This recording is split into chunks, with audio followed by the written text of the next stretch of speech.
Alright, just a quick call out. Anybody in the race that is not on Discord right now?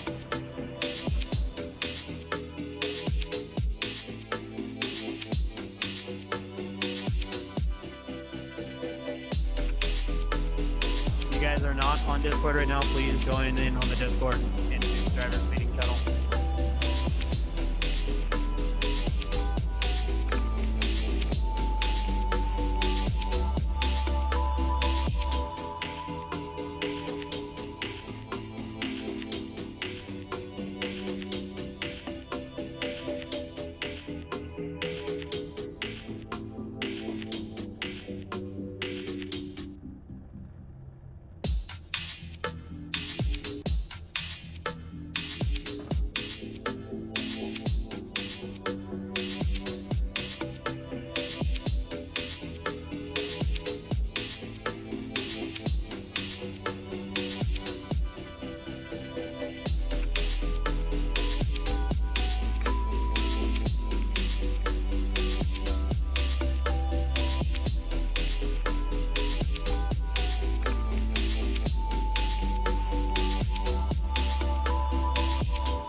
Good evening, ladies and gentlemen, and welcome to the NASRA, that's a mouthful, 360 Racing Network. And tonight, we're giving you the first little bit of taste of the Sim Racer Hub Truck Series here tonight. Tonight, we're going to run a qualifying session. Those top two drivers will automatically be in our Daytona 500 race to officially kick off the regular season. And with that, we're also going to have two clash races here tonight, which will set our field for the main event. Taking place at this qualifying right now. Looks like they're just practicing around the track. Just want to break it down for you folks at home. They'll run two qualifying laps here tonight. Of course, the top two drivers from that qualifying session will be automatically locked into the main event. With that, though, the clash race is still a race you want to compete well in. Doesn't matter where you qualify, though. The top five drivers in that clash race at the end of everything will get playoff points. So a lot of things to race for here tonight. My name is William Tiller. I will be joined by the admin here, Brady LaBeouf, in just a short while. Who will be commentating this kickoff event for the Sim Racer Hub Truck Series right here tonight at Daytona. This is a good chance to pick out your favorite drivers, to get to know the drivers, to really see who's going to be the drivers to watch out for in this series here tonight. As we're watching this qualifying session take place, I cannot wait to see some truck racing action here tonight. And we'll see right now what stands out the most. As we're watching this practice session take place right here, I do want to go over a little bit more of the rules for everybody here tonight. A lot of things that are going to be happening in this series. As I mentioned, we're going to run that qualifier. It'll be a lone qualifying lap. They'll run 2 laps. Best time will get you the pole for week 1 at Daytona, plus 2 playoff points. So a lot of playoff points in store there as well. Second, outside of row 1, will start second for week 1 and receive 1 playoff point. There you go, a good payoff for finishing in the top 2 of the qualifying sessions. These are the only spots that are going to be guaranteed for week 1 as starting spots, no matter what happens in the duels. The clash. So it's going to be a 50-lap clash race after that qualifying session. No stages, with a potential green flag stop in the mix there. This race is officially to kick off the season. It'll give the drivers a good chance to find out who to work with, who are their buddies on the racetrack, leading into that main event next weekend. Top 5 from this race will receive payouts based on the amount of entries for the race. Looks like it's going to be quite a full field here tonight. First place will receive 5 playoff points. Second place, 4 playoff points. Third place, 3, and so on and so forth. These duels will be set up in 2 different sessions. First sessions will be all entries from the result of the qualifier who finished with an odd number spot. So 1st, 3rd, 5th, 7th, 9th, 11th, etc. after that. The duels will be set up as 2 different sessions. Second session will be entries from the results of the qualifier who finished with an even spot. So 2nd, 4th, 6th, 8th, 10th, and 12th, etc., etc. Top 3 in each duel will receive playoff points. So first place will receive 3 playoff points. Second place, 2 playoff points. Third place, 1 playoff point right there. But, ladies and gentlemen, if you can finish in the top 2 in your qualifying session and get first place in one of these duels, you're looking at around 5 playoff spots or 5 playoff points before the season even kicks off. So a lot on the line here tonight. And then we're checking out right now as these going over these rules right before we get everything launched for you folks at home. We're taking a beautiful look at that lake here at Daytona. But right here in this truck series, a lot to race for here tonight, although the regular season doesn't kick off until next week. We're taking a look at basically the breakdown of what we're going to be racing for here tonight. And here tonight, as I was talking about, there are a lot of things on the line.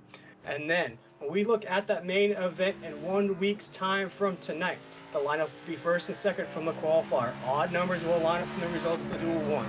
Even numbers will line up from the result of Duel 2. This will be a 200-mile race. Stage winners will win money plus 1 playoff point. Winner of the race will receive playoff points plus money.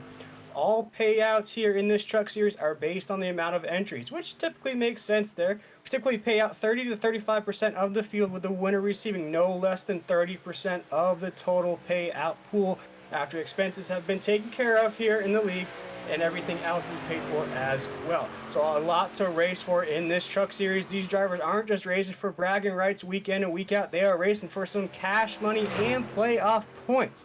So a lot in store here in this truck series. But it looks like we've officially kicked off this playoff run right now, our qualifying run, excuse me, right now here on the track. We'll take a look here. We'll get those graphics up on the screen here momentarily to see exactly who's hitting the track here. And excuse me, as I'm still getting to know the drivers here in this series, we'll get to know the drivers together. We'll get to know who's the best in this series right there as we're running this qualifying session right now here at Daytona. A lot on the line in these qualifying laps, as I just broke down. If you can qualify in the top two, not only do you lock yourself in for that main event, but you also get those prime playoff points that's really going to come in handy towards the end of the season.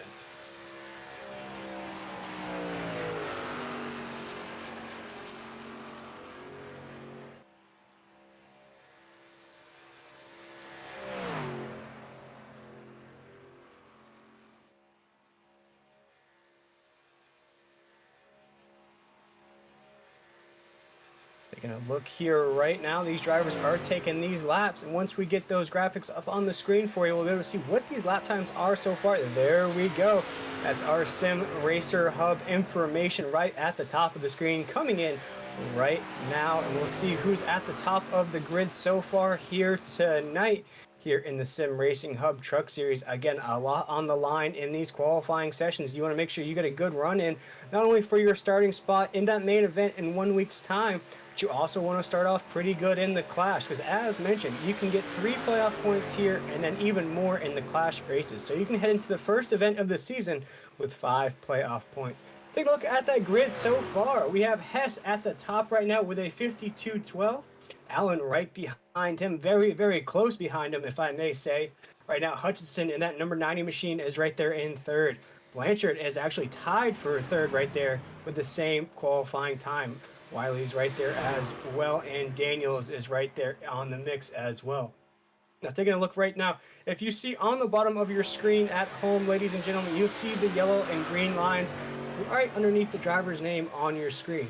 What that shows is that if they start hitting a purple bar on their screen, they are besting the fastest qualifying time right now. But as you see these drivers in that green, they're just running good laps right now. Still, Hess has got a 52-12 at the top of the board.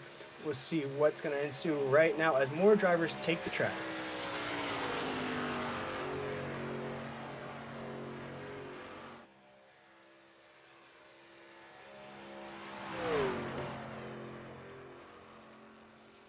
And as mentioned, it is quite a full field here tonight. A great turnout for the first event of the season here in the Sim Racing Hub Truck Series. You'll see right now we have some purple flashing on the screen there, folks. Is it going to be enough for Curtis Rogers to overtake right now? And you see he's got a good speed heading around the track, and you'll see right now where he lands.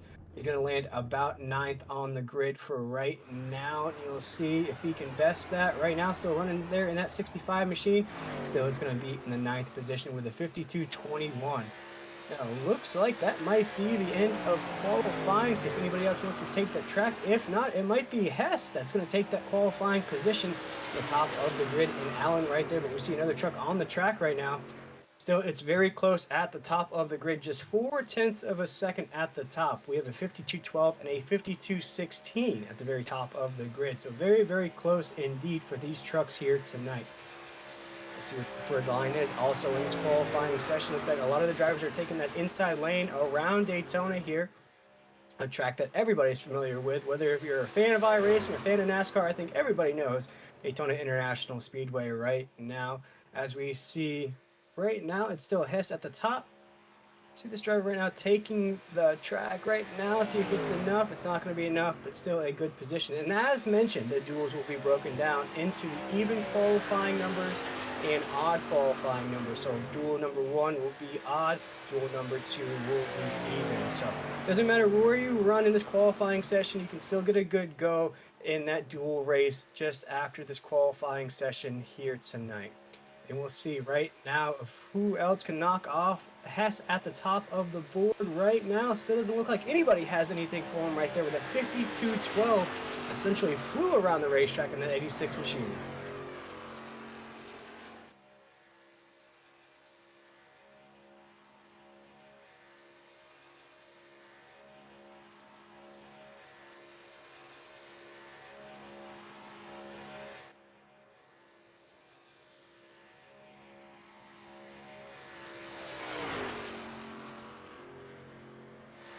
This is live qualifying, ladies and gentlemen. We're seeing what's going to set the grid The top two will lock themselves into our main event in just 1 week's time.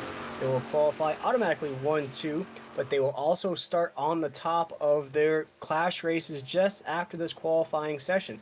And a lot on the line also for these qualifying spots. Not only do you lock yourself in, but you get playoff points as a payout as well.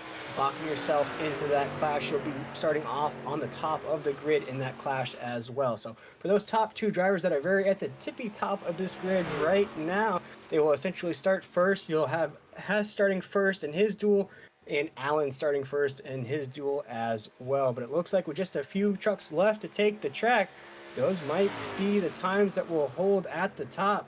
And that's very close for Allen with a 52.16, basically just beating out Hutchison by 1/100th of a second. And I'll bring in my co-host of the night, Brady LaBeouf. And Brady, we're watching qualifying take place right now, and Hess looks like he's laid down one of the hottest times at Daytona. Absolutely, Will, and thank y'all for having me tonight. I'm not going to take it off my driving suit for tonight, and I'm going to join you in the booth tonight, so I'm glad to be here and glad to get this season kicked off in the Sim Racer Hub Truck Series for Nazareth. Oh, yeah, and I broke down to the folks at home all the incentives and all the things these drivers are racing for week in and week out. Kind of break down for the folks at home what goes into all these payouts and why is there such an incentive to finish well in the qualifying session and also in those clash races?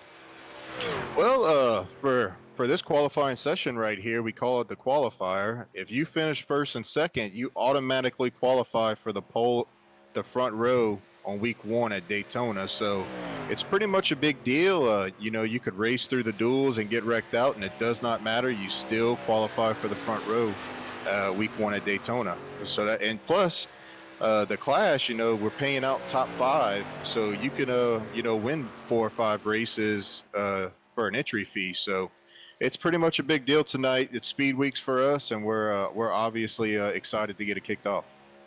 Oh, yeah, I couldn't be more excited to be up here in the booth for the kickoff of this series, especially with everything that pays out, especially in the main event race next weekend. You're paying out stage winners, you're paying out, of course, the race winner.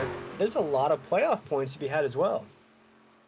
Yeah, we kind of experimented this with our Friday night truck series this season that we're currently in. That season's the last race. This Friday night.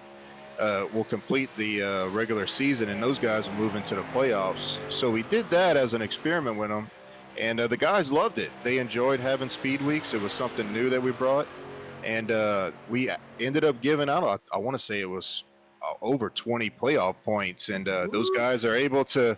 Yes, those guys are able to use that, to their advantage towards the end of the season. Oh, yeah, definitely, especially if you have to take a race off. Now, something that I heard you talking about off air earlier in the day, these drivers do get an opportunity to drop a couple races here in this season, or how does that work? That's also correct, Will. So it's whenever you race 25 weeks, it's pretty grueling. That's half the year. We start in January, or we start in October, and we end in April, and then we'll start right back up in April, and we'll end the following October. So it's pretty grueling. So for the first 14 weeks, from week 1 to 14, these guys will have 2 drop races. So if they go on vacation, they're having a baby or whatnot, they can use those 2 free weeks to take off, and it won't penalize them in the points. We take the best 12 starts of those 14 races, and whoever has the most points will go on to be the 16 drivers fighting for those playoffs in that championship at the end of the season. But in the playoffs, you do not get any drop races.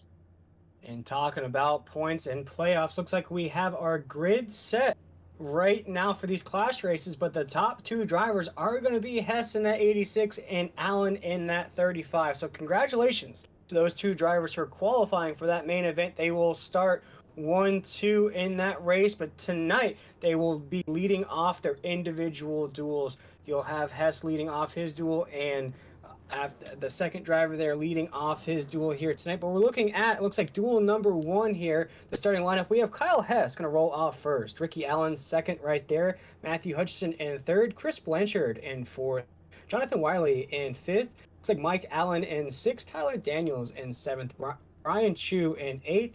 Curtis Rogers, we saw him take the track there in 9th. Corey Trabu is going to start off in 10th.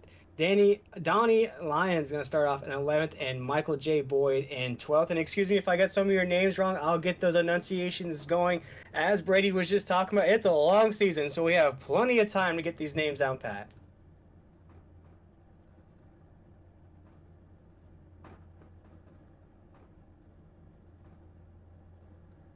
And Brady, I'll ask you before we roll off here in duel number 1. You know these drivers a little bit better than I do. You know their abilities. You know what they're capable of. What are some of the names that pop off the screen here in duel number 1 that the folks at home should be watching out for? Oh, well, I'll tell you like this. I know I might sound a little bit biased right now, but Kyle Hess in the 86 getting that pole, I'm really, really proud of him for doing that. He's definitely a good one to watch. Christopher Blanchard, he's another good one to watch. Jonathan Wiley, he's a good one to watch. And Brian Chu, don't count out that 51 tonight. Yeah, we'll keep an eye out on all those names here tonight as we're flashing that starting lineup for you here on the screen.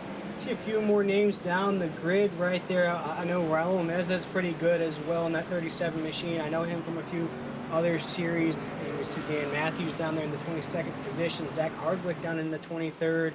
See Ron Hunter in 19th. Tristan Rogers in 20th right there. Travis Bertzer is going to be in the 18th position right there.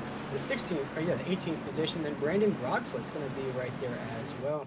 It's a full field here tonight. Brady, how many entries do we have in these dual races and these qualifying races as well? They got 30 people in here tonight, and it's really a good showing to have 30 guys that's willing to commit to it. I know we have more than that signed up, so it's good. It's always good to see 30 guys in here. Yeah, a full field indeed. Now, Brady, looking at the rules here, it's going to be all the drivers from the qualifying session in just one 50-lap race, right? We're not going to separate it into two duels, or is that what we're doing here tonight? No, we're going to do the duels next week. So the next week's broadcast, you'll see duel 1 and duel 2. This is kind of like just the clash, the pre-race before we kick off, the season. So it should be fun. But next Friday night, you can catch the duels on NASCAR 360 Racing Network. Oh, there we go. I'm excited for that here, Brady. But the green flag is in the air for the clash here to kick off Speed Weeks here at Daytona in the Sim Racing Hub Truck Series here live on NSARA Racing Network as our leader is going to take us down to corner number 1.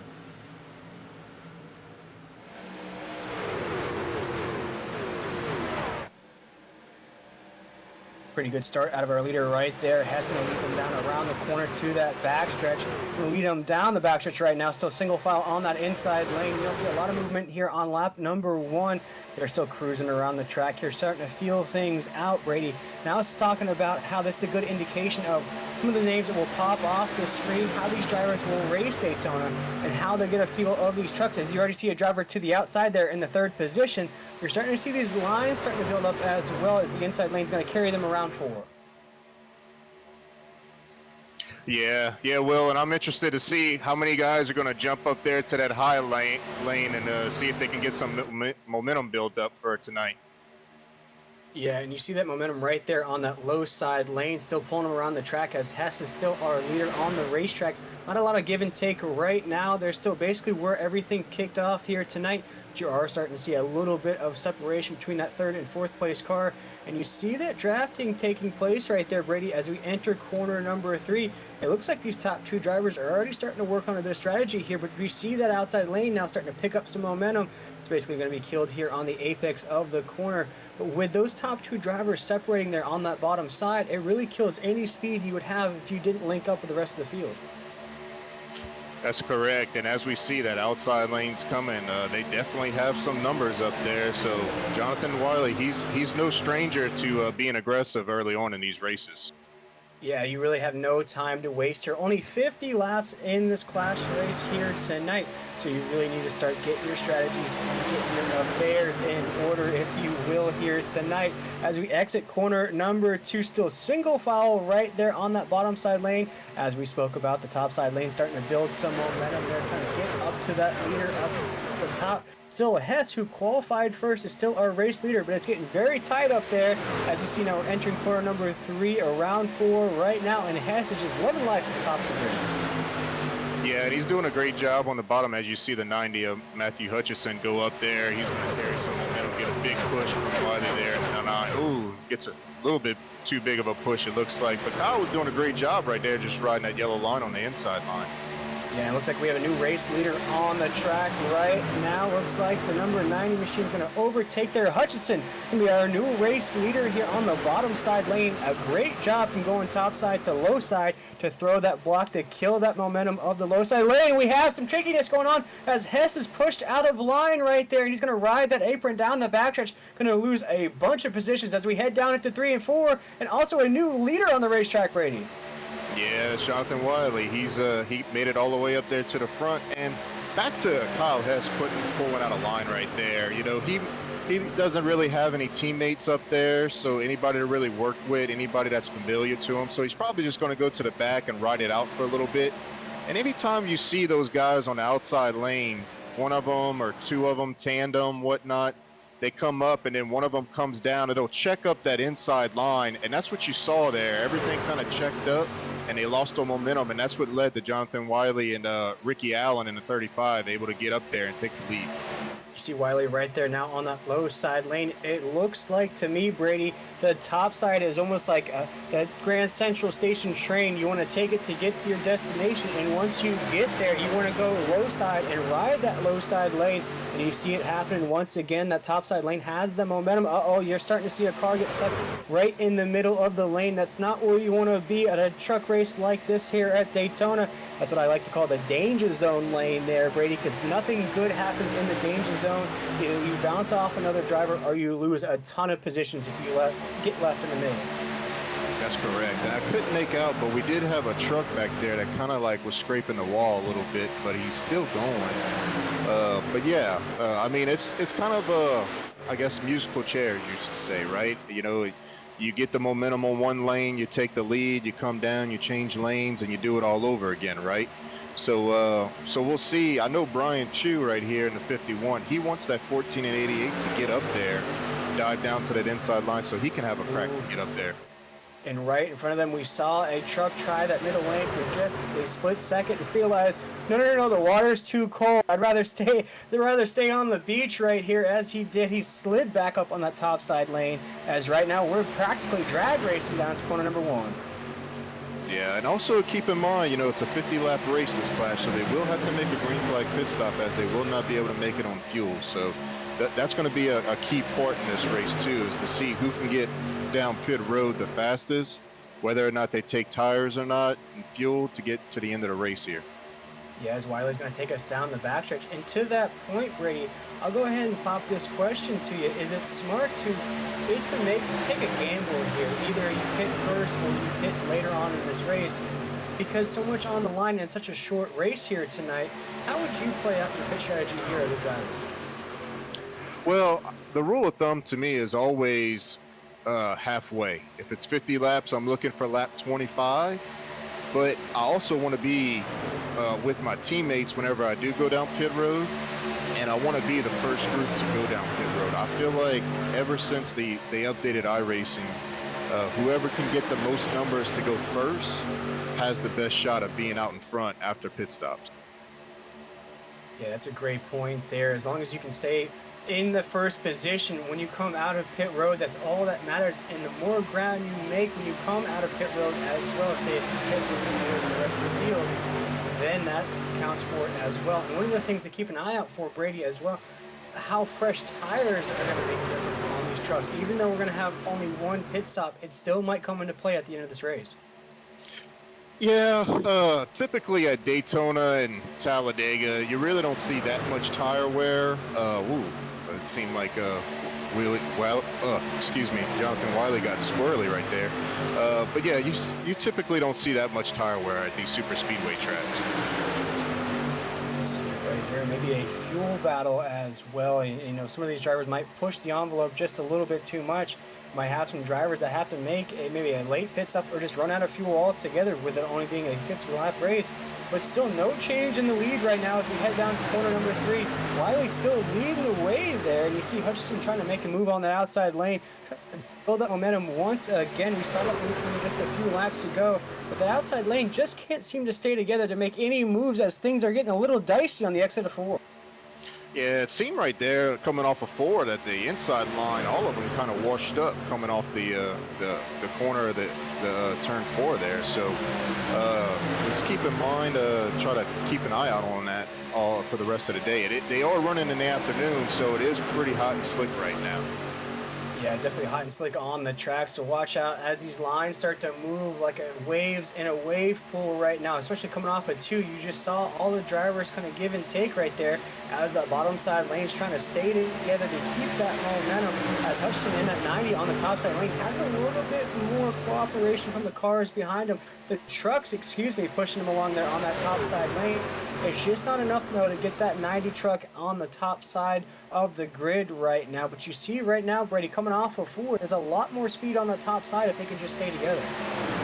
Absolutely. They just need us. Christopher Blanchard right there in the 14. He's doing a great job of staying tucked in behind the 90. They'll get the run coming off of 2 right here, and hopefully they can make a run. As you see, Wiley kind of wash up a little bit, and he's not going to be glued to Ricky Allen on there on the inside line. So here you see the 90 and the 14. I can't really get locked up to him really good, but I think that was a good opportunity right there that they kind of passed up on. And you see what happens when you lock up with the truck in front of you, as we just saw an awesome point of view of the 35 pushing Wiley there. Practically had that nose under the back bumper here as we have a wreck right on the entry of 3. A big wreck there on the apex of the corner. A lot of trucks involved. And Brady, that might be our big one for the night. Yeah, there's a lot of guys involved in that. It's hopefully it's not too much damage to where they'll be able to continue. We're gonna have to keep see who was all involved in that. Yeah, we'll have to check out this replay here. We'll see. It looks like the 24 machine gets loose there on the top side of the corner. Were we 3 wide for a minute there? It's hard to tell, but it looked like that 24 was already sideways there on the apex of the corner. Ooh, it looked like maybe a truck was on the middle lane there. That 24 didn't realize that truck was in the middle side, and just the 24 tried to come back down, and that truck was already in that middle lane and just clipped that back fender.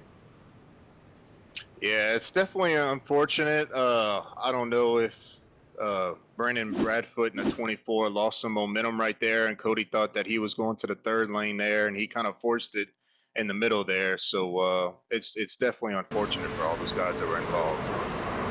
Yeah, and for Cody right there in that middle lane there, if getting the truck numbers right here, there's really nothing you can do in that circumstance, Brady. You really essentially just hold your line, because that 24 is already practically loose and coming down onto you.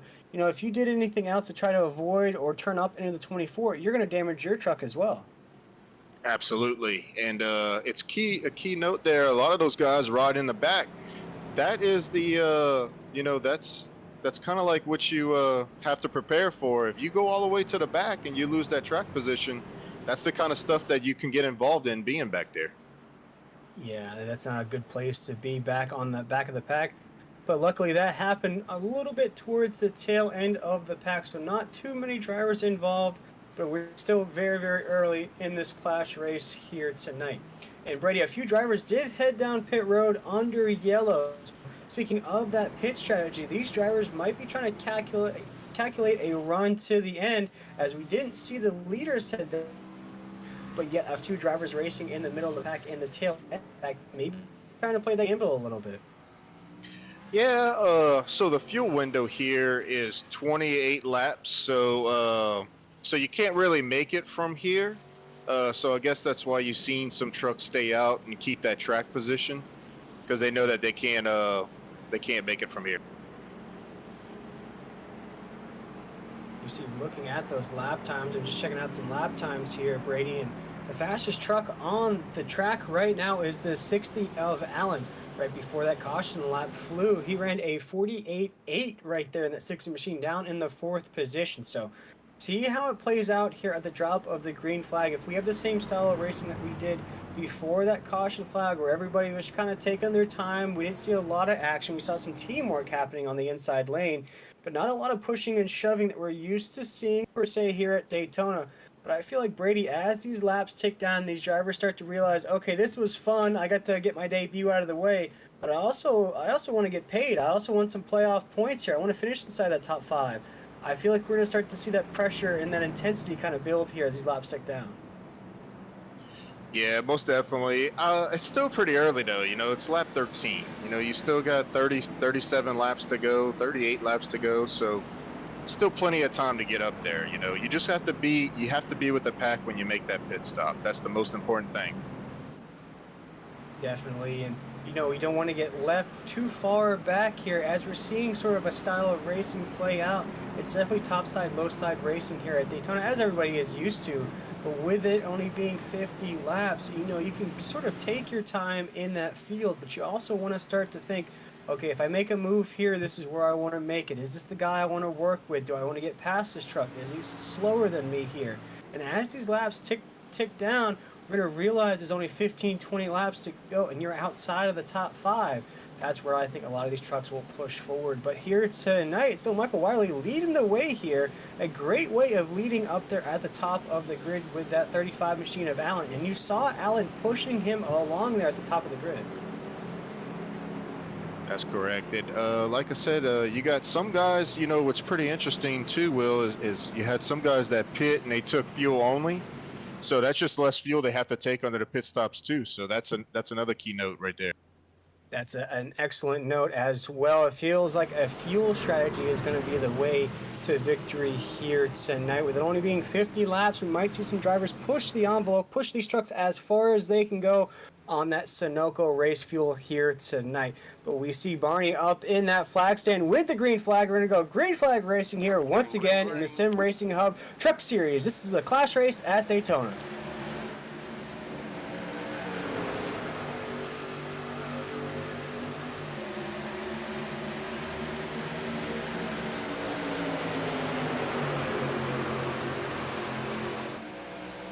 And as we come into the apex of 1 and 2, Michael Wiley still our race leader. Watch out for that slow car on the apron. Looks like everybody knows the truck is there. Oh man, it gets tight off of 2 as Michael Wiley had a little bit of a moment there where he got into the middle lane, realized I don't want to be here anymore, and dropped back down to Allen. And then that third line, it looks like Hutchinson's going to block that inside lane on the entry of 3, our new race leader on the track.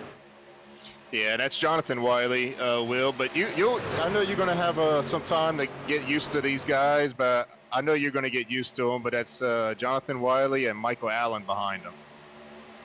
Gotcha. There we go. Sorry, Ricky Allen. See, there we go. We're all tongue-tied up here, Brady. It's the first race of the season. Absolutely. We'll get there. As you see right now, they are back up to that front position. Don't worry, guys. We'll get your names down. You keep racing like this here in the Sim Racing Truck Series. We'll definitely know everybody's name here, as Hutchinson thought he had the lead there for a split second, but Wiley and Allen made that move to work back up to right where they belong there. 1-2 on the grid as they are now leading the way down to corner number 3. Yeah, and these guys are squirrely, man. They're dancing around a lot. I'd like to get them just straight and just, pushing one another. But they're definitely dancing and swerving around right now. They need to calm down for a second. Still plenty of time to go. Yeah, starting to feel out different air bubbles, start to feel out where that draft is coming from the best. But you see there, Brady, here as we go into the corner, that 35 is not letting up on the back bumper of Wiley. That 35 has been pushing Wiley now since the start of this race. You'll see it now as we head towards the backstretch right now. That 35 is going to lock himself right on that back bumper and push him down the backstretch.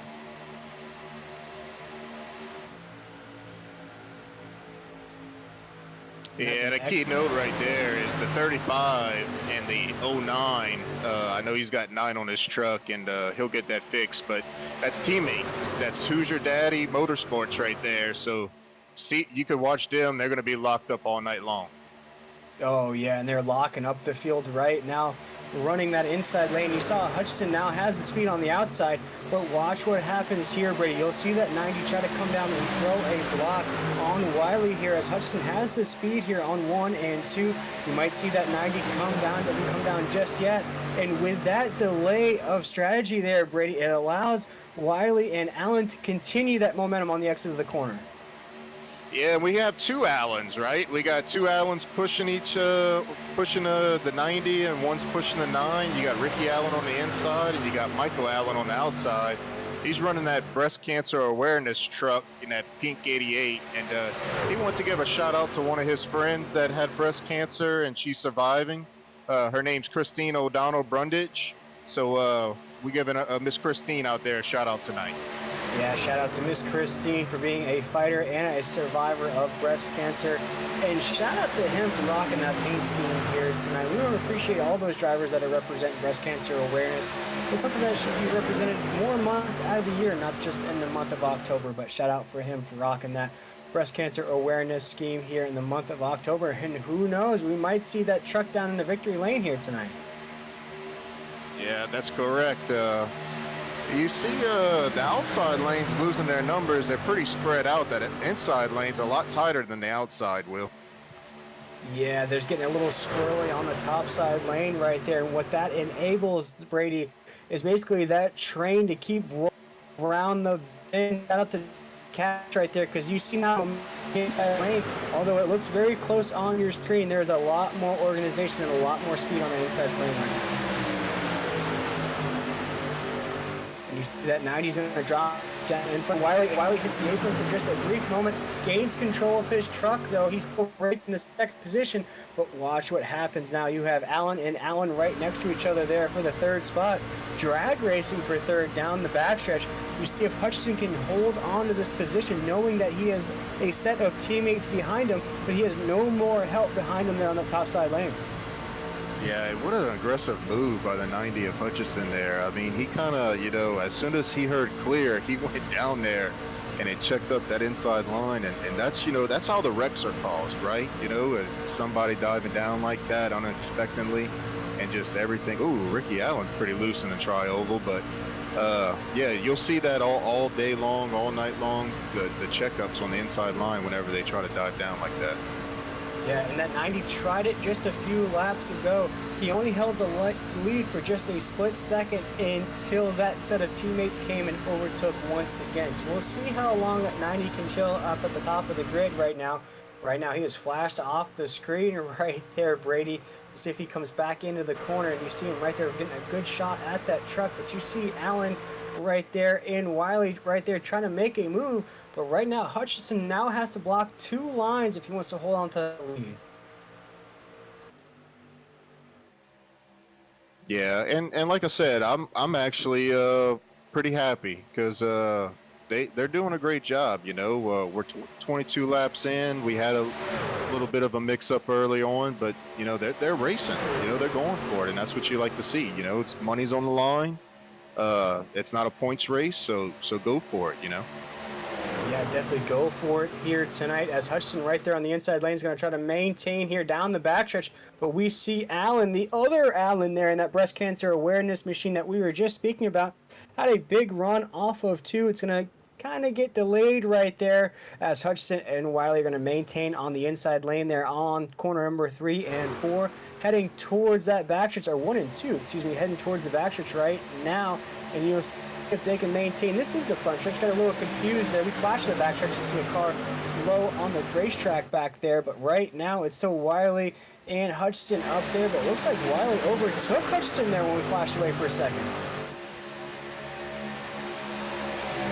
Yeah, that's correct, Will. He saw an opportunity, and he definitely worked at perfection, and he just kind of practiced the race-winning move right there is what I would call it. He went from third to first and, 1 corner. Yeah, that was an excellent move there, but now the Hutchinson in that 90 has no other choice but to push Wiley in the lead. And with that, the Allen in the 35 truck is going to catch on the tail end of the 90 of Hutchinson and go with his teammate. And you'll see if 35 wants to make a move on Hutchinson there. It's getting very squirrely here as we cross the line.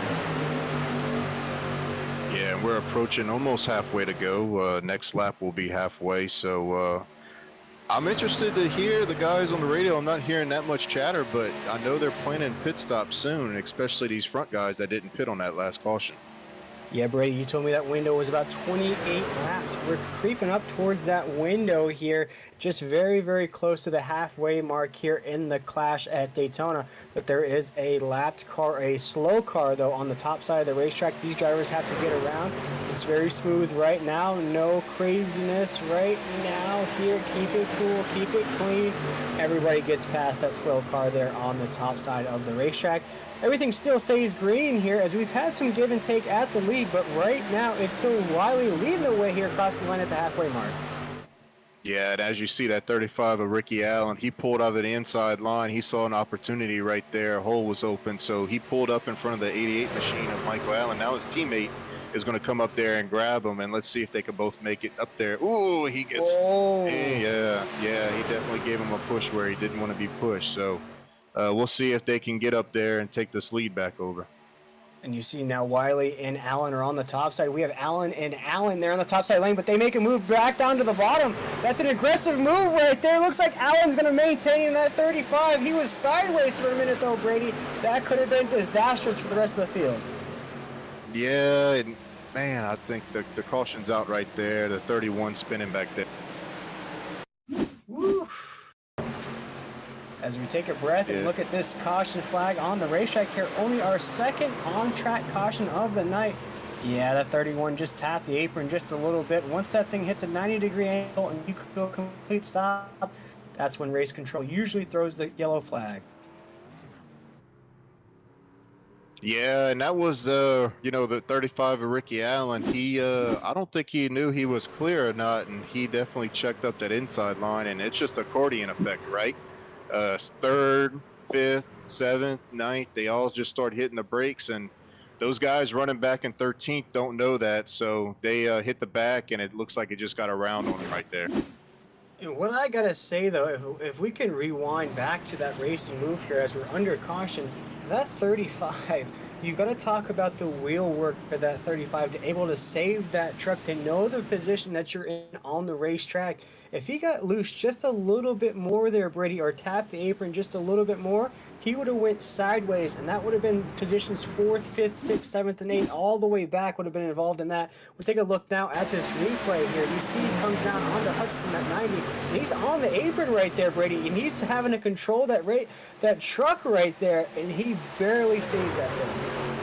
Yeah, and great job by, Hutchinson and all those guys for, they had to check up, and I think it's actually surprising that they had a truck that was spun sideways and there was no damage to anybody. You lock them up, you go get you another set of tires, and you're still in this thing, right? So just interesting that there was nobody involved and there wasn't as much damage as there could have been. But now we are starting to see some of these drivers head down pit road here, Brady. We're just at the halfway mark here on lap 25, 26. And if you think about it here, Brady, this might be the last pit stops of the night. Now, my question to you, Brady, if we're getting towards the end of the race and say you're on maybe the end of your fuel tank, do you maybe head down pit road if we have another caution here at the end of this race, or do you take that gamble and stay out under caution? No, so if I was in the truck, I guess what I would do is I would come down. They only have one extra set of tires tonight, so I would come down and take both. I would take that set. I would fill it up to the top because I know I can make it from here, and I would just run it the rest of the race, whether they had cautions, late cautions, a caution 5 laps from now. This would be the stop, the money stop, you should say, and I would take that pit stop and just be done with it. Yeah, it's a good idea for me as well. No more pit stops. You tell the pit crew, go ahead and pack it up. It's time to just race this thing out here at Daytona. And Brady, as we've reached that halfway mark, if you want to remind the folks at home, what's on the line here tonight in the Clash? Yeah, so top 5 is going to get money, and first place is going to get 5 playoff points. Second's going to get 4 playoff points. Third's going to get 3. Fourth's going to get 2, and fifth's going to get 1. Those guys that qualified earlier for the qualifier. Kyle Hess was first. I believe Hutchinson was second. Those guys are automatically qualified the front row for week 1 at Daytona. And they also get, Kyle Hess will get 2 playoff points, and Matt Hutchinson will get 1 playoff point. And speaking of Hess, and I appreciate you breaking that down, there's a lot on the line here tonight in the clash. Hess has essentially just disappeared from this grid. I'm not seeing inside the top 7 or the top 10 right now. We'll have to take another look at where he is on the racetrack, because he started on the pole position there with an excellent qualifying run. But we saw what happened to him where he had to pull out a line that he hasn't been able to recover at all. Yeah, I'm not too sure what's going on with Hess. I saw him just on pit road a while ago, but I know he's moving because I see that he has 90 miles an hour he's going. So we'll definitely have to keep an eye. I know he's actually coming back on the track, and I don't see that he's a lap down or anything. So might just be having a little bit of connection issues or whatnot. But yeah, he's on the backstretch, so he's still in this thing. Yeah, and as a driver, Brady, do you kind of take a deep breath, a sigh of relief, knowing that you've qualified already for the main event? You've already locked in your spot for that main event as well. Do you kind of not take this race with the same amount of intensity as you would if you didn't qualify, or is it still pressing the pedal to the floor?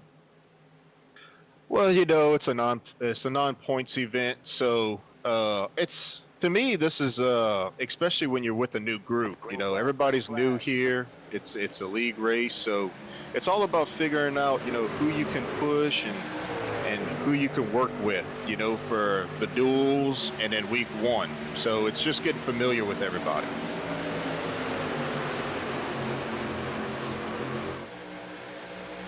The green flag is in the air here once again. Yeah, just to get familiar with everybody here, know who to work with, who not to work with in some cases here.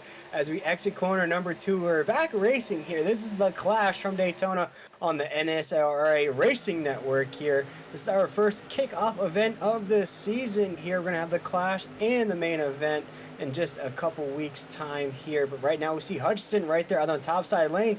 And back here, 100 Yeah, and as we've seen all night long, that 90, that 9's been up there all night long. So we'll see if they're going to make it to the end here, Will. Usually these guys that run well during the race are not the ones that make it at the end of the race.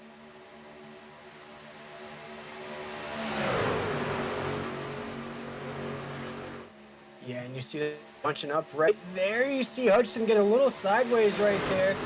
They're racing down the backstretch here, down into 3.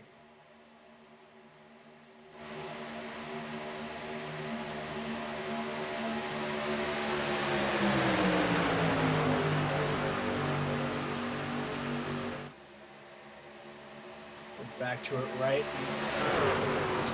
Now has more speed. Oh, they're wrecked. They're wrecked. Big wreck. Off of number 4, huge wreck. That's in the middle of the pack, Brady.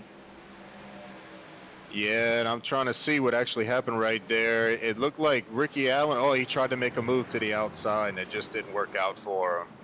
Yeah, the 35 tried to move up to the high side, and it just didn't work out. He wasn't cleared.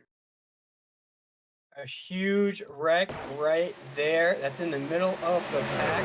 A lot of drivers tangled up in that right there. You see the 90 is going to come off the corner.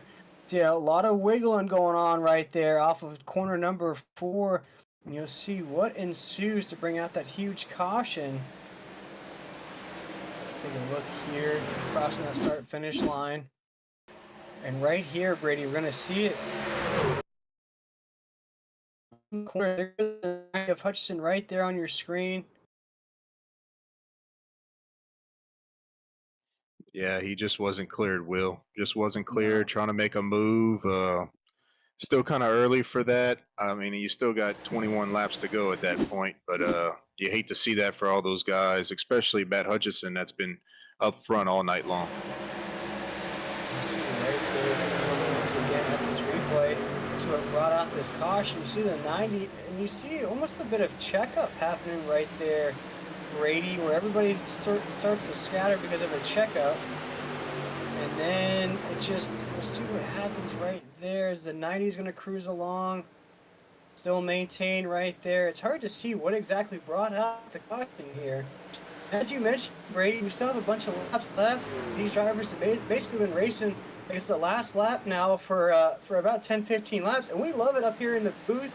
Gives a good show for the viewers at home, gives a good show for us up here in the booth as well. But sometimes on the racetrack, if you race a little bit too hard, it can cause a combustion of drivers, and we see it right here once again as we're getting back up to go under green, and that's just a hard. Yeah, and you see the 35 there, maybe just got pushed from behind a little bit, Brady, as you mentioned, and just nosedive right on that top side wall. Yeah, and it's like I said, tonight's all about these guys learning one another, and right there, I hope that Ricky Allen, learned that you got to make sure that you clear it before you make a move like that, because he took out a lot of good trucks in that move right there. Yeah, I'm sure not only is he going to be disappointed in the trucks that he took out from his mistake there, but also disappointed in himself, because you mentioned he was running one heck of a race tonight, and that 35 machine was up there being a great teammate to Wiley, pushing him along the backstretch, even putting his name in the hat for the finish of this race here. So, unfortunate ending for his night here tonight, but I'm sure we'll see a lot more of that 35 truck as the season rolls on. Oh yeah, and there's who's your daddy Motorsports is showing a lot of speed for this class, so I'm sure this is going to carry over for the duels in week 1 at Daytona and the super speedways for the rest of the season. So keep an eye on those guys. Now, Brady, as we count these laps down, we're going to go back under green here momentarily. What's going through these drivers' heads right now as we're down into basically the crunch time of this race? I'm sure there's still a lot of laps left. But as a driver yourself, what are you thinking about here on this restart? Is that going to happen again on the next lap when we go green? But no, seriously, I'm gonna speak for other people, which is never a good thing. But I'm saying that probably top 10, top 12 right now is thinking like, hey, I got to position myself to be here at the end.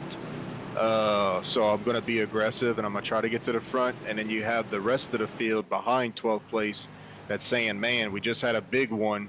I'm sure those guys are going to be a lot more aggressive on this next green flag run. So I'm just going to hang out in the back in hopes for another caution. That way I can move my way up for track position and, just let those guys take each other out. So it's kind of a hit and miss deal. You never know when the cautions are going to fall. But it could happen at any lap, so I think you have a split field right here. Yeah, split field indeed. You want to make sure you get a good run going on here after this green flag drops. But as Brady mentioned, you don't want to entangle yourself in a mess just in case anything like we just saw ensues again in the middle of the pack. You want to position yourself typically inside that top 5 right now as we count these laps down. Those are the 5 spots that will get paid here tonight. They'll get playoff points as well. So that's essentially where you want to be when that checkered flag flies. But we're awaiting the drop of the green flag right now as the pace lights are off of the pace truck. We're going to go green flag racing here. Once again, this is the clash here in the Sim Racing Hub Truck Series right now as Wiley's going to take him to corner number 1.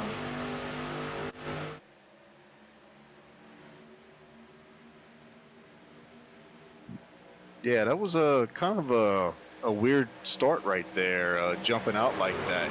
Those guys are going to get a run. As you see the 51 of Brian Chu getting a run on the outside, and he needs some help. He doesn't have it right now, but that 99 truck of Charles Keller Jr. is going to come up and give him a shot. But yeah, you'd never want to be that far out there, Will, on a restart. No, and Chu, although he's in that huge run right there into the corner, like you said, Brady's going to lose that momentum onto 3 and 4 right there. Maybe his best move is to go down both sides, and he does just that. Right behind that second place truck right there. Right behind him just for a minute. It's getting entangled there on the front stretch. Very tight as we cross the start-finish line as Wiley's going to take us down to corner number 1. Oh, the 99 gets turned right. Oh, no. And a big wreck on the entry of 1 right there. And you called it, Brady. A lot of these entanglements are now happening middle pack, low end of the pack, and I think it's just because these drivers are getting a little bit more hungry, if you will. Yeah, like I said, you got to position yourself for the end, and it's kind of weird, getting it in the wall right there. It looked like though, Brady, if we could rewind there in the truck, looked like the 99 was on the outside lane there. We have another instance where a truck was riding the middle lane, and right there we see it right now. The 99 is brushing that topside wall, and you see there's a truck right in that middle lane. And that 99, once he made contact with the outside wall, tried to correct, but he had no idea there was a truck already there. Yeah, and that 31 of Jason Stevenson, he's supposed to be the 96, but he was involved in that wreck earlier where he didn't get any damage, and this time tonight he was involved in that wreck just now where he did receive some damage. Yeah, and it just looked like a series of unfortunate events right there. That 99 is gonna touch that topside wall, come down, not realize there's a truck right there, and you see it right there once again. Nothing malicious about that. We spoke about it earlier in this broadcast, Brady. You know, if you're that middle truck and you're in that middle lane, you essentially have to ride your lane. There's really nothing you can do. You feel bad because you essentially took the guy out that's coming off the top side, but there's nothing you can do to avoid that. Yeah, it's just, it's unfortunate for some, and, you know, either you're the bride or the bridesmaid. It's all about luck, is what I say at these races. You got to have a bunch of luck, and luck was not on that. Especially James Lowry, the number 3. Luck was not on his side for that one. No, not at all there. And we saw Laurie kind of working up the grid a little bit right there. We saw him mixed inside the top 5 right there for just a small minute. Taking a look at that grid, I do see Hess's name pop up there, Brady. He's down in the 18th position after starting first here tonight. Yeah, and his truck looks fairly clean. He might have a little bit of right front damage, but not much at all. It looks like it's pretty clean. So typical Kyle Hess, he'll try to control a race up there at front. Whenever he feels like he needs to get out of there, he'll get out of there, and he'll ride in the back and avoid all the accidents, and he'll be there at the end. So good for him. He's still riding around, but I'm pretty sure you're going to see him get a little bit more aggressive as these laps wind down. Yeah, definitely. He's going to start off on our pole position in our main event race. So already coming into this clash with a lot of confidence, a lot of momentum after qualifying first.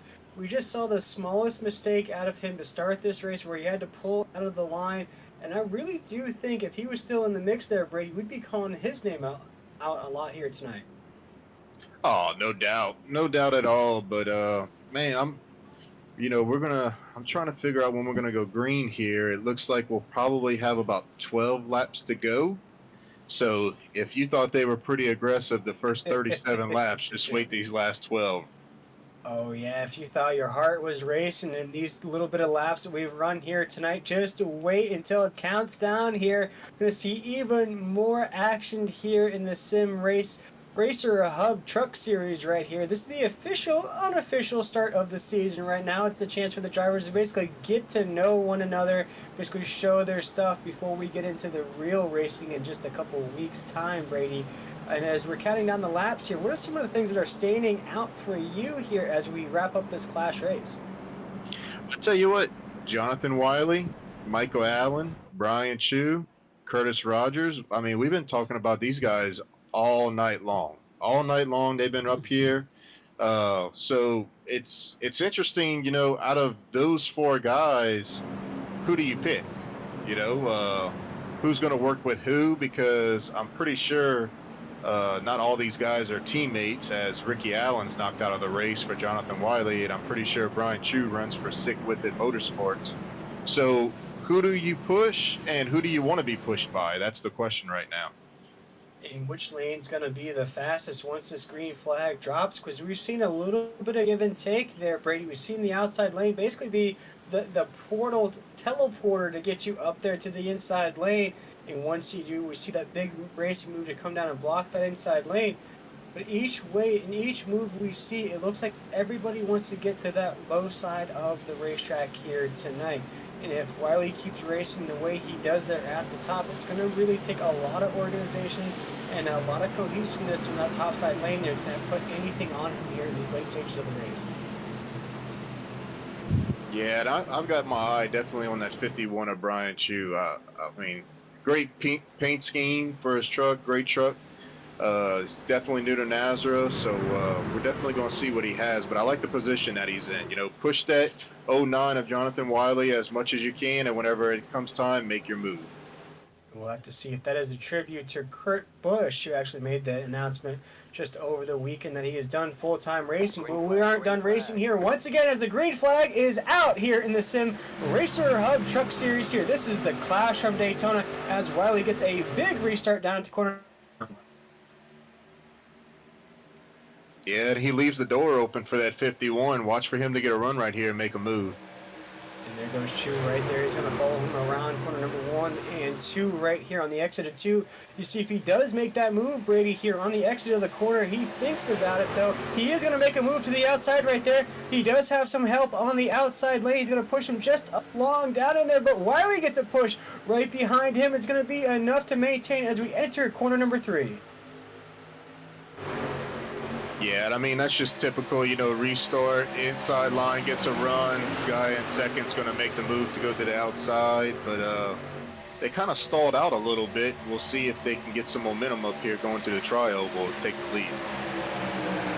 Yeah, coming down the front stretch right now, down into 1, still Wiley leading the way at the top of the grid right now, getting a big push out of that 7 truck right behind him as we enter corner number 1 to the apex. Looks like the top side lane is organizing just a little bit. That is led by Chu right up there, and that Monster Energy machine right at the top of that lane. Right now, still Wiley's leading them down the back stretch right now as we're getting inching closer and closer, basically drag racing down at the entry of 3. Yeah, we definitely have some new players up here too. You know, I see the 7, I see the 30, the 37 row Meza, the number 6, the number 2 that has damage, but he's able to use the pack to draft off of. So we definitely have some new players up here that have been riding in the back of the field the whole early on in the race. And then it looked like the 7 knew the speed was coming from Chu right there. Went up there as quickly as he could to ride that momentum of that machine. And he does just that as we have a new leader on the racetrack right now, leading the way on the exit of 2. That is the 7. It looks like I'm going to say Trabu. Is that right there? Like LeBoff, like Trabu? Is that a little bit of a French, French last name there? That's what I would go with. That's what I'd definitely go with. Right now, we'll get to know his name a lot if he keeps racing the way he is racing here tonight. Still trying to hold on to the top spot here tonight. We are drag racing on the exit of 4 side by side. It's still Chabu to that start finish line right now, and now he's going to go down and block that lane. He's doing an excellent job of blocking both lanes right now on the entry of 1.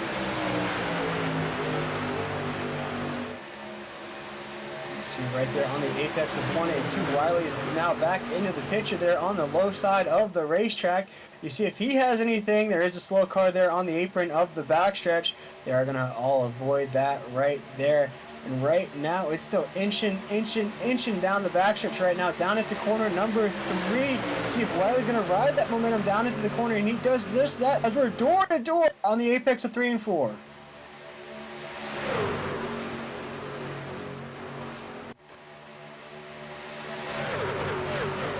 And it's pretty interesting, you know, you only got 5 trucks up there on the top line, so if I'm the 7 right here of Care, you know, I'm going to stay up here. You know, I like the 51 behind me. I want to work with him. The 88's been up here all night long, so I would stay out here and ride that outside lane.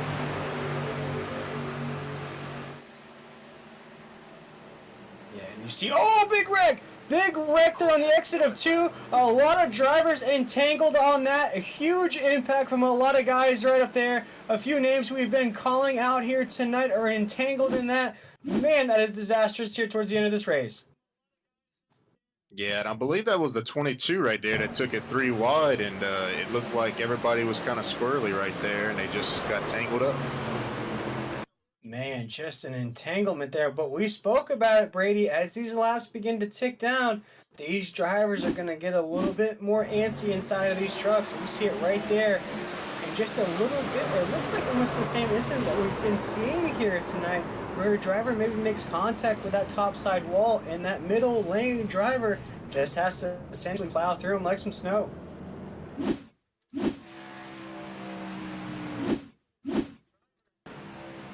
Yeah, and you just hate it. It would have been nice to have seen them go that next 8 laps, under green and fight for it. But a lot of trucks, it looks like, got taken out in that one. So it should be a short field going to the end right here.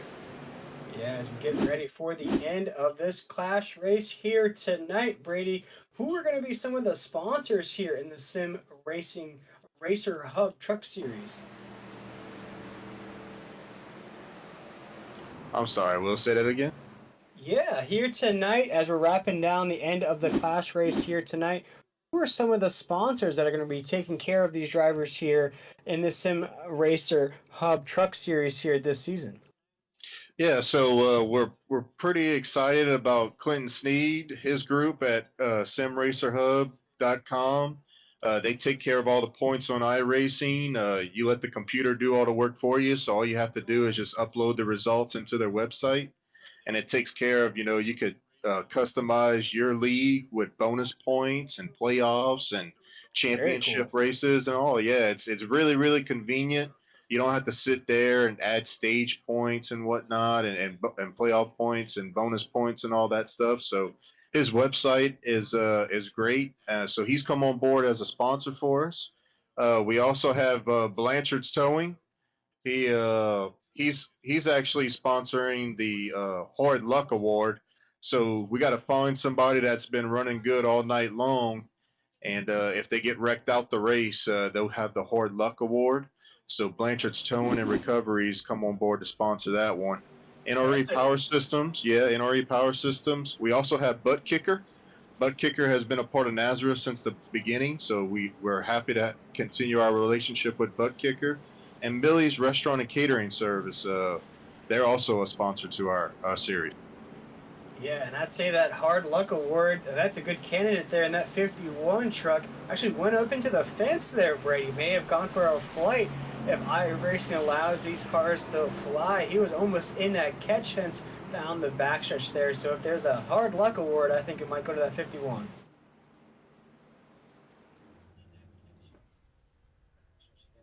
But once again, we want to thank all of those wonderful sponsors for taking this ride with us here in the Sim Racer Hub Truck Series. It's going to be a long season, as Brady mentioned here. This is just officially the kickoff event here in this Truck Series. This is the Clash race. We'll run the main event in just a couple weeks' time. And Brady, some of these names that are already popping off the screen for me, some of the drivers, Wiley's race really good up here. We've seen Hess, we see Raul Meza is one of the names that I called out as well here tonight. We've seen the Allens battling up there. We'll get to know which one is which as this season goes on, but we've seen them battling up there as well. So a lot of these drivers are really putting their names out there, wanting the folks at home to know who they are and what they can do here in this series. Yeah, absolutely. And we got a lot of new players here, a lot of new names at Nazareth. We do a lot of recruitment races before we kick off the season, so you could find us on Facebook at Nazareth Racing. You could also find us on YouTube for Nazareth 360 Racing Network. You can subscribe to our channel and find our races on there. And you could also find me on Facebook, Brady LaBeouf. Just contact me if you're interested in joining. Yeah, I mean, this is one heck of a series, Brady, and you do a great job across the board. This is not only the only series that you run, there's also a Cup series. There's all sorts of series that you can find under the Nazareth banner. But here tonight, this is the kickoff of the Cup series here. We've seen high octane action all here tonight, and as these laps have ticked down, a few of the more drivers have gotten a little more antsy inside of the cockpit of these trucks. We've seen these caution flags now start to build up a pattern, but with 5 laps to go, Brady, I think everybody at home wants to know, what are the overtime rules? Yeah, so there's 2 attempts. We across the board on all our series, they get 2 attempts at a green-white checkered. So if they go past the lap 50 mark, there'll be 2 attempts to finish this race. But as the green flag flies with 5 laps to go, things are on and popping here once again in the truck series as Wiley's going to try to hold that topside lane, but we're going to drag race down in the entry of 1.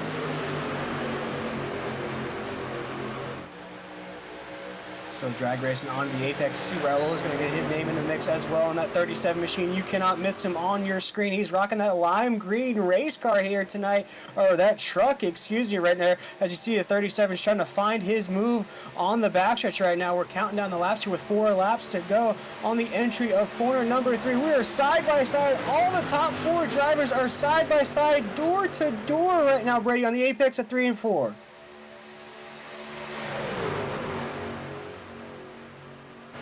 Yeah, and it's definitely going to get dicey here.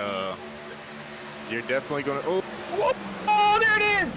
Oh, save it right there! Save that truck! Oh, and he does it! There's a huge collision on the racetrack that looks like Wiley that went sideways. yeah, and we just knew that it was going to happen. Everybody's, fighting for a position, fighting for it. So they're definitely going for it, and they're not holding back. They're not lifting at all. You see what happens here. You see Wiley may have gotten checked up a little bit before this. That caused looked like there's a battle going on right before they hit that huge logo at the middle of the infield. Door side by side on the apex of 3 and 4, and they were maintaining pretty good. And you see right here, oh gosh, I hope it's not a teammate taking out a teammate right here, Brady, but you'll see it might be just that as he gets a little love tap in that left fender. Yeah, it's definitely. Yeah, it's definitely teammates. You just can't push right there. You got to push them Ooh. square, and they didn't push them square. And you see what Raul Meza did. I do want to highlight that 37 machine right in front of all this. Ooh, that was so close. That tail almost brushed the back end. But you saw what Raul did there. Once he was pushed to the apron there, he didn't get on the gas immediately. He didn't try to push the envelope. He rode that apron as long as he could without getting back on the accelerator. And you saw what Wiley did. He tried to get back on the gas just a little bit sooner after getting loose here. He makes contact, hits the apron, then he tries to get back on the gas. That causes him to get loose, whereas Raul stayed on that low side, almost got tapped from behind there, but is able to save his truck right now, is in the 4th position here at the end of this race. Yeah, great job, Raul. By Raul. He's an experienced driver in this series, so he knows what to do in that situation. And we didn't really see that much experience out of the 09 of Jonathan Wiley, because he definitely probably could have saved it if he would have just got off the gas right there.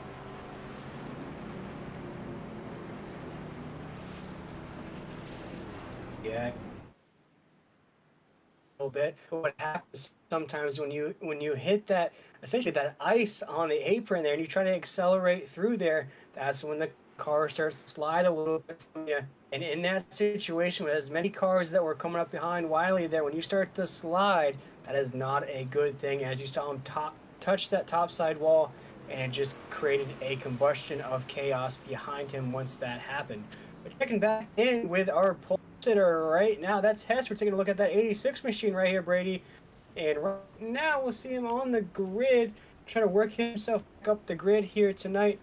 Essentially, he qualified first. He's locked into the main event. Here tonight, he did have that little bit of a hesitation where he pulled out of line. But still, as you mentioned just a little while ago, Brady, that truck looks fresh and so clean. Absolutely, and this will go into overtime, so this will be our first attempt at a green-white checkered. So 2 laps, and you're done. So we're definitely going to see these guys get really, really aggressive, as they have been all night long. Yeah, and I kind of take that back just a little bit, though, Brady, because if you look at the front of that truck, it does look like there is a bit of damage there on that grill. That's all right for Kyle Hess. He is locked in for that main event.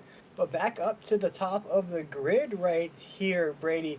I mean, we're going to have quite the race to close this out, and some of the names we've been calling out for the entire night aren't even in the mix for the win here. Yeah, I think I need to go buy a lottery ticket for speculating that early on in the race. But That's true. you know, as long as your truck's running, you know, it's still under power, it's rolling, it's got all 4 tires still on it. Anybody could win this race right here. But I think what you, yeah, I think what you really predicted as well is Rogers is right up there in the 3rd position on this race. That's one of the names you told the folks at home to watch out for here tonight. Has been relatively quiet throughout tonight's race, but now has that truck in position where he could sneak up on that inside lane or outside lane, whichever he prefers, right up there, and maybe snatch this victory away from those 2 drivers at the top of the grid right there. And he has quietly just worked through all the chaos, worked through all the wrecks here, and now has that truck in contention. But here we go, ladies and gentlemen, we're going to get this overtime. We see the pace lights are off of the pace track. We're just waiting for him to pull off momentarily as we head down the backstretch.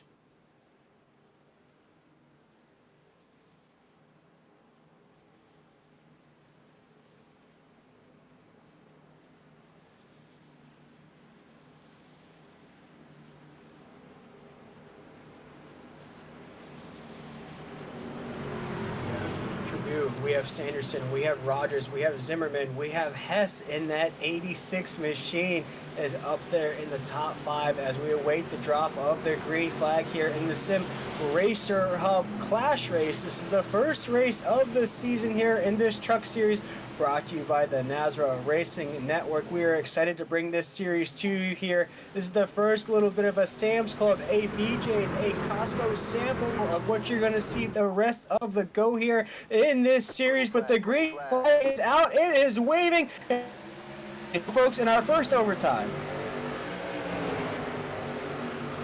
Yeah, the 7. As you see that, those guys, yeah. Yeah. Hang out there on that top of the field. Yeah, they're filtering out there. It's strange to see on that restart, Brady. What do you think may have happened there to cause that separation? I don't know if the 94 didn't get up there through the gears or whatnot, but he's falling back pretty big. Right there on the exit of 2, looks like a little bit more tight there as we head down the backstretch. Still, it's that 7 truck. They're trying to block the top side lane. We're gonna go. Oh man! No! And a big wreck there. Still gonna stay green though. Looks like just 1 truck involved as that truck's gonna slide down into the grass right on the apron. Nothing else is gonna ensue as we're gonna go to the white flag here on the front stretch. That's gonna be that 7 truck right up. It's gonna take the for the world the clash.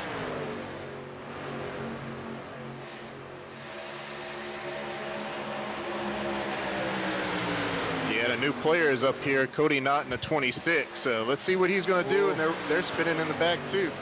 A lot of things going on right here with. A lot of craziness ensuing here as we exit corner number 2 right now. Our race leader is that 7 truck of Tribu right up there at the top.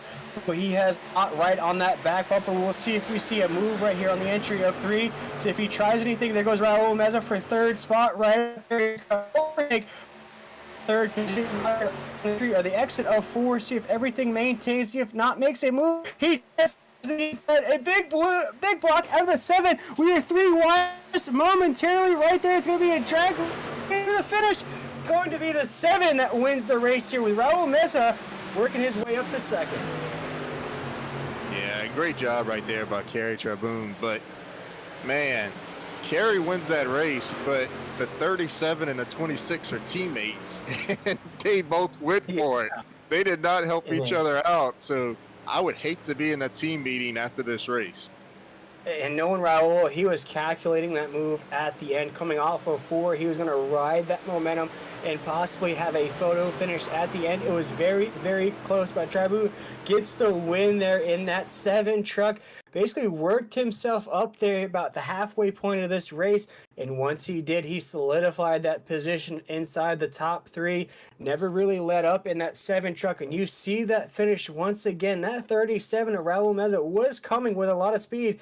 I'd say another lap or two, that 37 could have made the pass, but you see how close that finish was here. And this isn't the regular season yet, Brady. We're already racing for photo finishes. Yeah, it's a great finish right there. Definitely a great way to kick off the Sim Racer Hub Truck Series. Great showing for these guys. There's a couple of things, everybody could work on, but at the end of the day, Kerry Traboon was there at the end, and he definitely took the victory. So great Yeah. job to him. In a smooth victory it was. It must build a lot of confidence heading into the official races of the season, especially the way he was able to avoid some of the chaos up at the top. He avoided the teamwork that was ensuing up at the top, as well as the teammates struggled.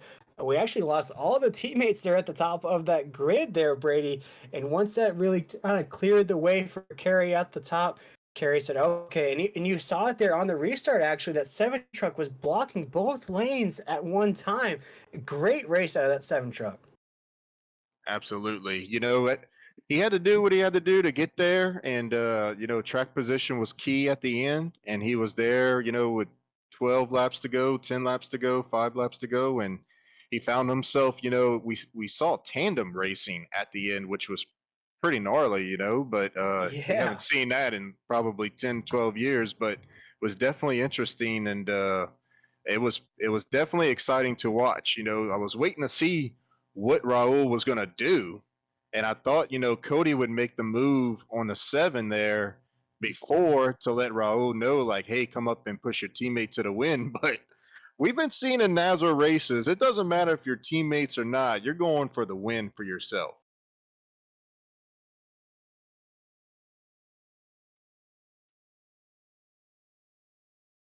Yeah, and you saw what Raul did there, Brady, going up from fourth and pushing us, not pushing physically, but pushing his way up to second. So gained 2 spots in about the last lap or so there. He was way off the pace and almost won it at the start finish line. So what a huge run out of that 37 truck. I cannot wait to see what the rest of the season has in store here in the Sim Racer Hub Truck Series here. This is our first unofficial official race of the season here, but those top 3 guys must feel really good, or the top 5 guys though, Brady, because those are the guys gonna be walking away with some playoff points here tonight.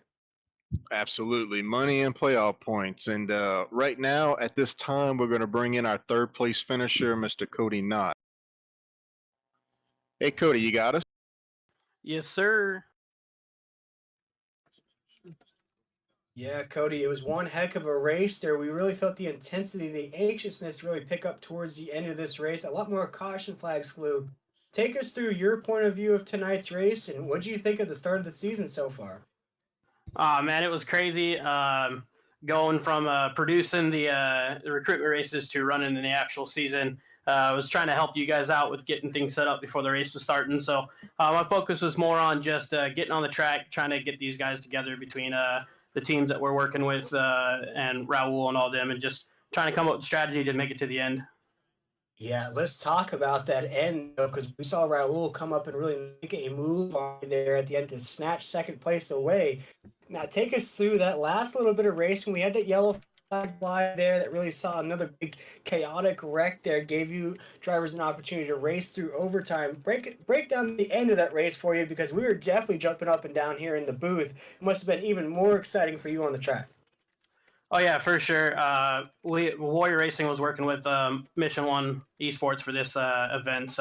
Plate races are always one of those difficult ones. You got to have partners to get it done to the end. Well, Kyle's was the man with the strategies this race. Fortunately, that last yellow, he got some nose damage and was not going to be able to keep up with everybody. So I went to the outside on the last lap just to make an attempt for the run, and then someone spun. They tapped my right rear and they spun themselves out, and that opened it up for me and Kerry. And then, like the whole pack usually does, when 2 people are up and by themselves, Raul just sucks straight up.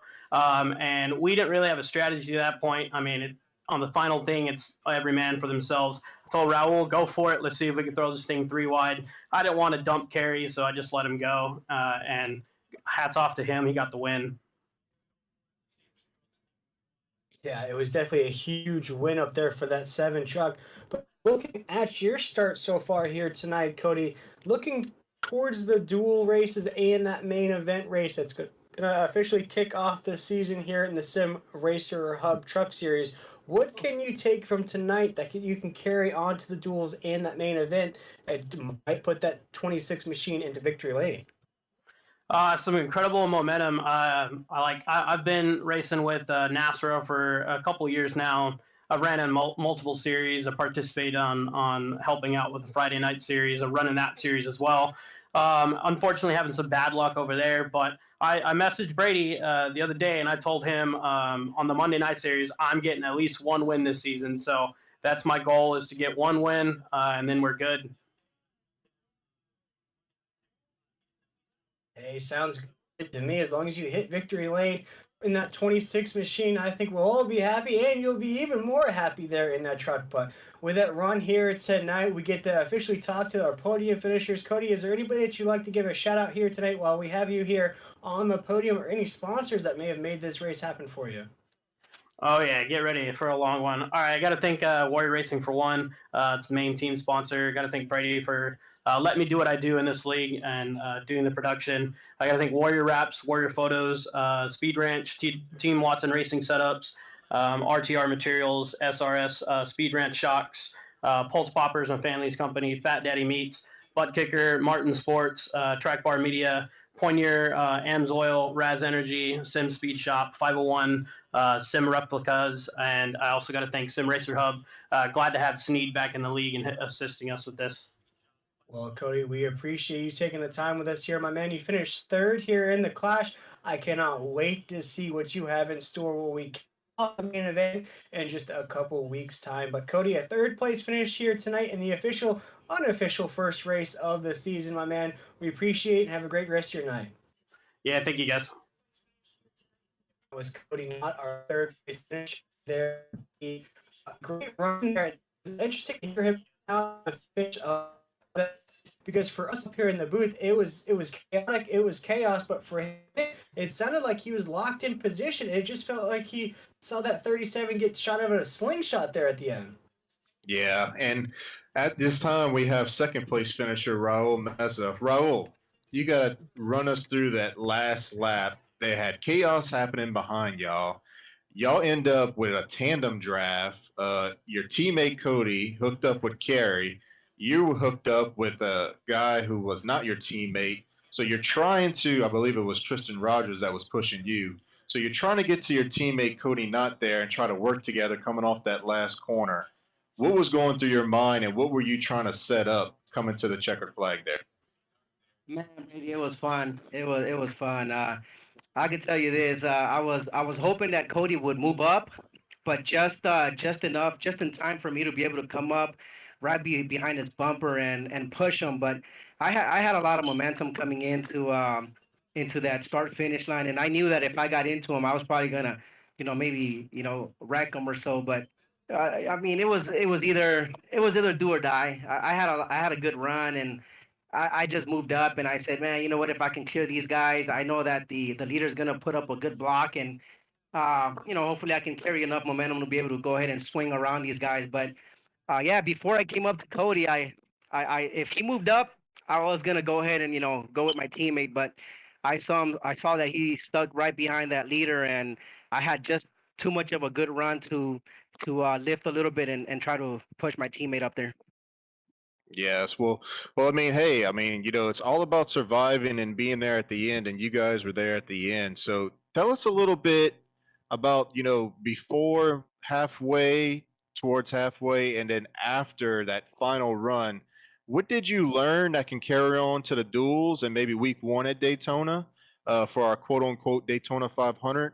And just tell us about the race throughout the whole time you was in there today. Yeah, I would say the first thing I learned was just patience. I like to run up front or try to at least get up there and compete with these guys, especially on stage wins.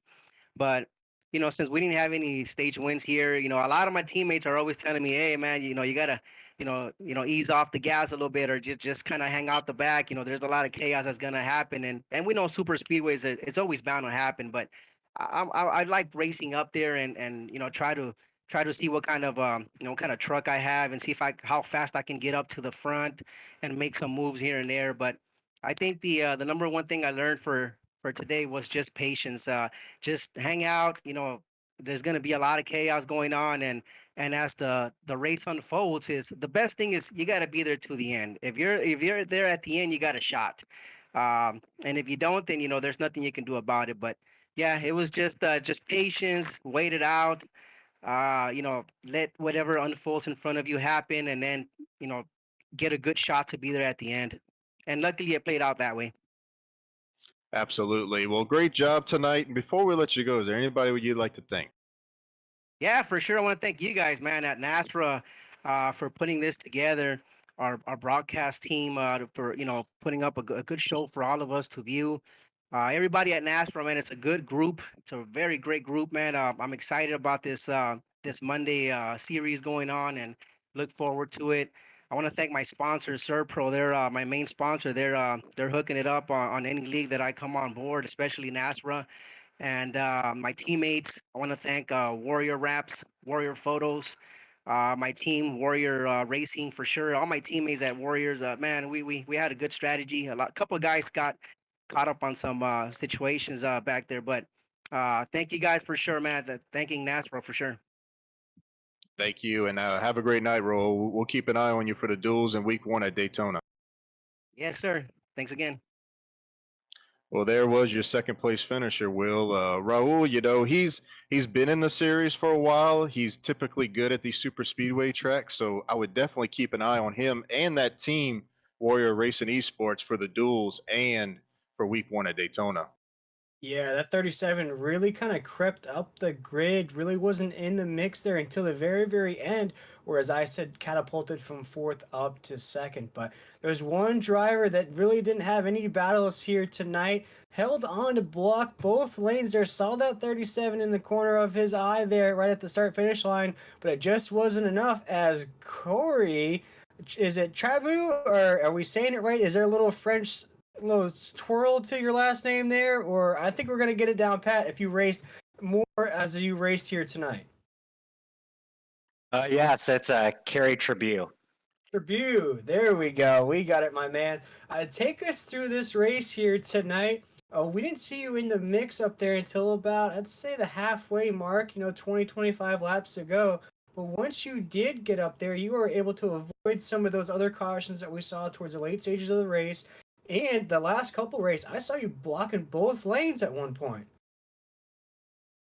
Yeah, I was just going for it. I mean, just working hard, trying not to get caught up in any wrecks. Took a little bit of damage in that first one. The second one sort of kind of made it through it, but had no real damage. I went in the pits and changed my tires and I was good to go, but I think I just did not take enough fuel, so I kind of got lucky.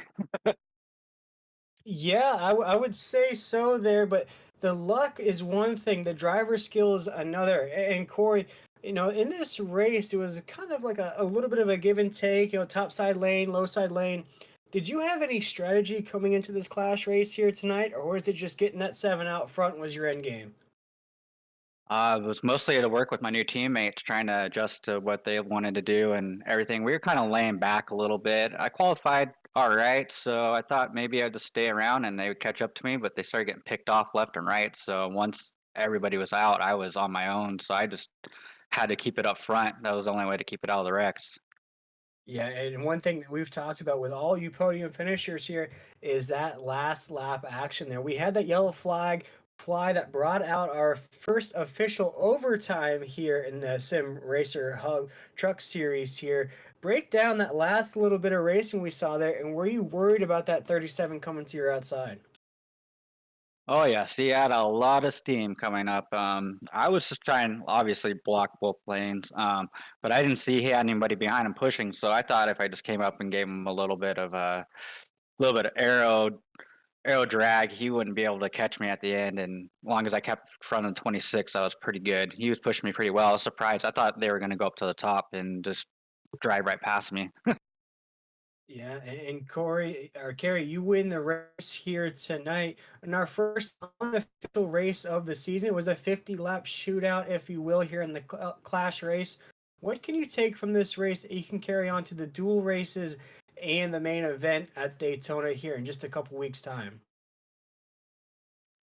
Just basically we're gonna try and stay out of all the carnage. I mean, there's gonna be wrecks all over the place. I don't see how there's not. I mean, there's too many good drivers in this league, not to. But yeah, just try to keep clean and try to do what I did tonight. Just keep clean and just see how my truck works on the outside. I need to work that in a little bit better. Where it worked out for you very well here tonight as you win the Clash at Daytona here to kick things off here in the Sim Racer Hub Truck Series. And Kerry, with that race victory, with that podium finish, we love to give you drivers the opportunity to shout out anybody that you might have had watching at home or any sponsors that may have made this race happen for you. All right, first and foremost, I'd like to thank my wife letting me do this league and joining with you guys on Monday nights. It takes a lot for her to let me join and race with you guys. Then I'd like to thank everybody at A&G Compressor Parts, Matt, Greg, Neil, my brother Kyle, and everybody on our team, Hunter Performance Motorsports. Looking forward to really getting it going with you guys this season. Well, Carrie, you are the top dog here tonight. You are our winner at the Clash. A big congratulations from us here at NASRA. It was a huge victory here tonight. A great show of driver skill. You are definitely going to be one of the names to watch out for here as we proceed along the regular season. But Carrie, go celebrate a little bit here tonight. Get ready for the main event here in just a couple weeks' time. And we appreciate you taking the time and have a great rest of your week. All right, thank you guys. Have a good one. And that was Kerry Charbu right up there. We're going to get his name down, Pat Brady, because if he keeps racing like he did here tonight, I feel like we're going to be calling his name out a lot this season. Oh, most definitely. And that's the growing pains, right, of the league. You know, you got to get all these guys in here racing, committed. The broadcast has to get familiar with all these new drivers. I mean, hey, it's we got 30 plus drivers that's in this series. I know a couple of them didn't show up tonight. A lot of them's getting ready to, go to that Homestead race next week. So we'll get all those guys back, and we'll have some great fields, some full fields hopefully before the season kicks off. And it's just growing pains, and we'll get there. Yeah, we definitely will. But it was a great showing here tonight in the official, unofficial race of the season here in the Clash race. But looks like that field is going to be set with the top two drivers of Hess and Hutchinson right up there. Both those drivers, I would say, to put it lightly, Hess finished pretty well up there on the grid. But you saw Hutchinson get in trouble there towards the end. So those top two drivers that we saw qualify 1, 2 really couldn't find their way here on the track once we started racing under the green flag. But other names were kind of tagged up there as well. You see Hutchinson finished down there in the 27th position, a far stretch from what he was racing in that 90. So we'll see a lot of these drivers that may have made a little mistakes and maybe get tagged up in some of these chaos really come into fold here once the racing begins here to kick off the regular season. And like Brady put it there, this is just a good idea to kind of get to know your truck, get to know the racetrack, get to know who you can work with. And Brady here tonight, there were a few names that popped out to me, but there's also a few names I feel like just maybe just didn't have the opportunity to get to the top of the grid, but still have those trucks to win.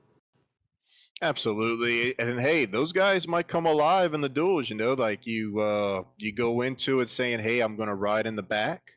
And you get caught up in a mess. So the next race you say, hey, I'm going to ride in the front and try to get track position so I'm in front of that, not behind it. So it's going to be interesting to see as this all carries on to the duels. Keynote two is all the results from the qualifier. If you were an odd number, first, third, fifth, seventh, ninth, you'll be in duel one. And if you're an even number, second, fourth, sixth, eighth, 10th, and so on, you'll be in duel number two. For the guys that didn't make it tonight, they will be starting the back of the duels that are manually put in for the starting lineup. So I'm excited. I'm excited about the season. I'm excited about the duels and Daytona and Speed Weeks and the broadcast with you, Will, and Adam in the broadcast booth. So I think it's going to be great for us. Yeah, no, I am super excited to continue these speed weeks here in the Sim Racer Hub Truck Series. As we hit those duels, of course, we're going to have a split field, as Brady just mentioned, with the odds and the evens. And then that main event, I cannot wait to start off the regular season here in the Sim Racer Hub Truck Series. With this turnout here in this clash race, we are in for a treat the rest of the go here, Brady. But here tonight, I believe that's gonna wrap things up, if I'm not mistaken. Here, Brady. I think we've touched everything here on the broadcast. It was one heck of a race here in the Clash race.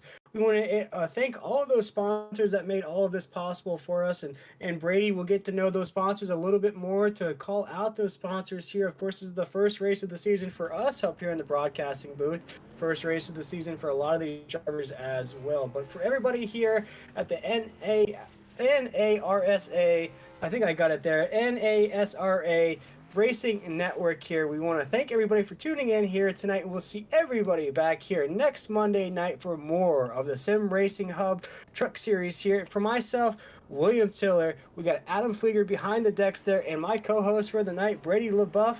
We want to wish everybody a great night, and once again, congratulations to Corey Tribute.